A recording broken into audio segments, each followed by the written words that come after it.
The prisoners at the Guantanamo Bay detention center were promised that they were being sent to a Muslim country for rehabilitation that would help integrate them into society, opening the way to jobs, money and marriage, their lawyers and families said. It was a lie. Instead, the detainees, 18 Yemenis and 1 Russian, swept up from Afghanistan and Pakistan after the September 11, 2001 attacks, have languished in custody in the United Arab Emirates, UAE, for as long as 5 years, their families and lawyers said.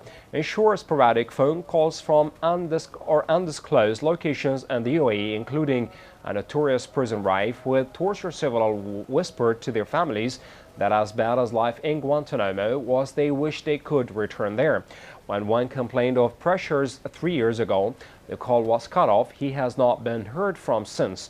When the Russian staged a hunger strike, he was dumped in solitary confinement and roughed up. Now there are plans to send them to Yemen, where their families fear their treatment might be even worse.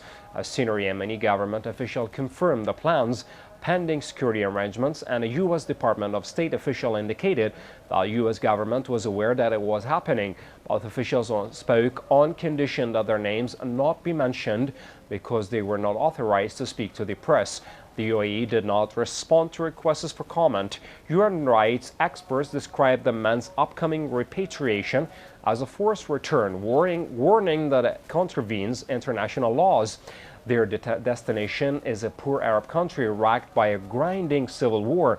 For the past 6 years, torture and arbitrary detention are widespread in networks of secret and former prisons run by various factions controlling different parts of the country.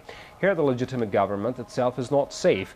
It will be in charge of them, said Hussein, a brother of Bir, one of the detainees. A family of a second detainee, Salim, said, "We fear they will be gunned down or rounded up as soon as they put a foot in Yemen. If they survive, they might be prime recruits for terrorists in Yemen."